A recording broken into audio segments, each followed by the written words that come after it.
राष्ट्रीय बौद्ध महासभा के प्रदेश संयोजक आयुष्मान संघप्रिय कमलेश बौद्ध जी यहाँ पधारे हैं।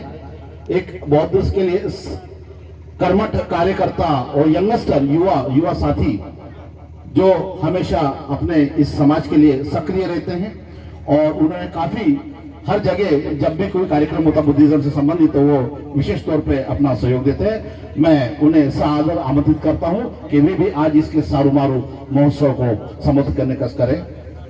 आयुष्मान संघप्रिय कमलेश बौद्ध जी।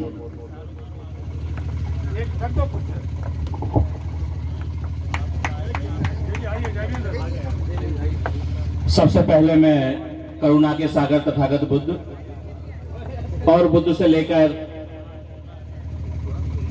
मान्यवर साहब कांसीराम तक जन्मे सभी महापुरुषों को नमन करते हुए आज के कार्यक्रम में भिक्षु संघ को वंदनामी करते हुए अतिथि के रूप में विक्रम यूनिवर्सिटी से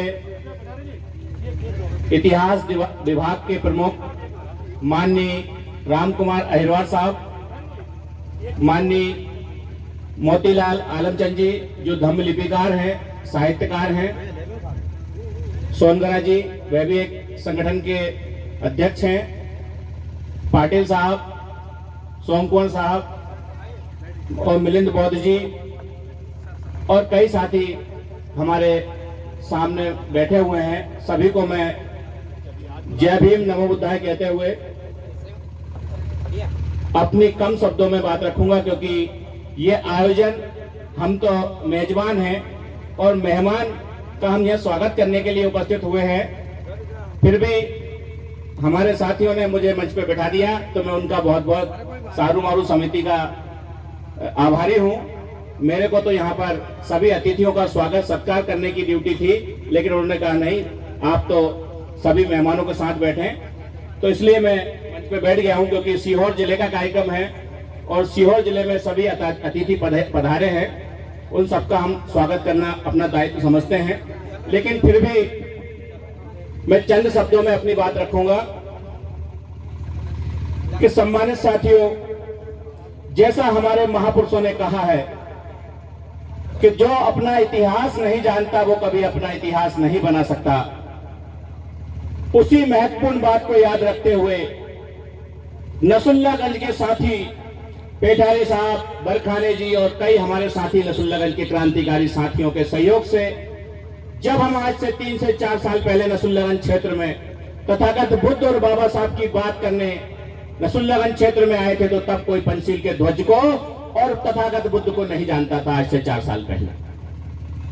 लेकिन जब हमने महापुरुषों की बात करना प्रारंभ की, महापुरुषों की बात बताना प्रारंभ की, तो लोगों को लगा कि हम कहां के दलदल में पड़े थे और कितना गौरवशाली हमारा इतिहास है, कितना गौरवशाली हमारी संस्कृति थी और उस संस्कृति की महत्वपूर्ण शिला हमारे सीहोर जिले में स्थापित है, इस विंध्य पर्वत में स्थापित है। और उसका जब हमने पता लगाया, हमारे इतिहासकार, हमारे जानकार साथियों से जब पता किया कि ये क्या है, इसका क्या महत्व है, तो उसका महत्व इतना प्राचीन निकला साथियों कि ये जानकर और इस सीहोर जिले में ये चीज है, इसको आपको पता चलेगा तो इससे ज्यादा गौरव और प्रसन्नता की कोई बात नहीं होगी कि सारू मारू जहां बुद्ध के प्रिय दोनों प्रिय शिष्य महमूद गलियान और सारिपुत्र यहाँ कुछ समय रहकर अपना उन्होंने प्रशिक्षण लिया था और प्रशिक्षण देने का काम किया था। ऐसी पवित्र भूमि सीहोर जिले में स्थापित है, इसके लिए हमें बहुत ही गौरव और गौरवान्वित होने की आवश्यकता है और इसको और बड़े पैमाने पर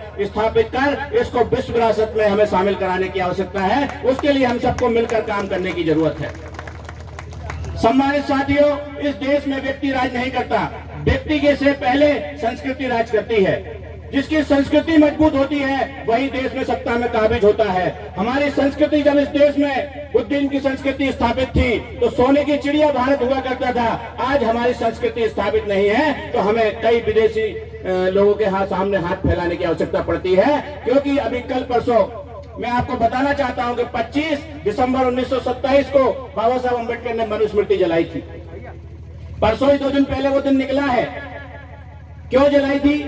क्योंकि वो एक ऐसी संस्कृति को डेवलप करने का काम करती थी, जिससे इस देश का श्रम करने वाला व्यक्ति का श्रम लूटकर कुछ चंद लोग जो मेहनत नहीं करते थे वो उनके श्रम की पूरी कमाई खा जाते थे। तो बाबा साहब अम्बेडकर ने उसको जलाकर एक संदेश दिया था कि ऐसी आम आदमी किताब को इस देश में रहने की आवश्यकता नहीं है। तो संस्कृति की लड़ाई बड़ी लड़ाई है, हमें अपनी संस्कृति स्थापित करनी है। आज जो सारू मारू कि जो स्तूप हैं, यहाँ कई स्तूप हैं, गुफाएं हैं, शिलालेख हैं, जो आज आप देख रहे हैं, इसकी बात जन जन तक पहुंचनी चाहिए। बातें कहने को बहुत है, लेकिन साथियों मैं लास्ट में ये कही मुझे से अच्छी सी पंक्तियां मिली हैं, तो मैं इन पंक्तियों को कह के बात समाप्त करूंगा। पता नहीं किनकी हैं, लेकिन फिर भी मैं आपके बीच में कहना चाहता हूं, क्योंकि मुझे लगता है कि वो बहुत बढ़िया और प्रेरणादायक पंक्तियां हैं कि बाधाएं आती हैं आए, घिरे प्रलय की घोर घटाएं, पांव के नीचे अंगारे, सिर पर बरसे यदि ज्वलाए, निज हाथों में हंसते हंसते आग लगाकर जलना होगा, कदम मिलाकर चलना होगा, कदम मिलाकर चलना होगा। जय भीम, नमो बुद्धाय।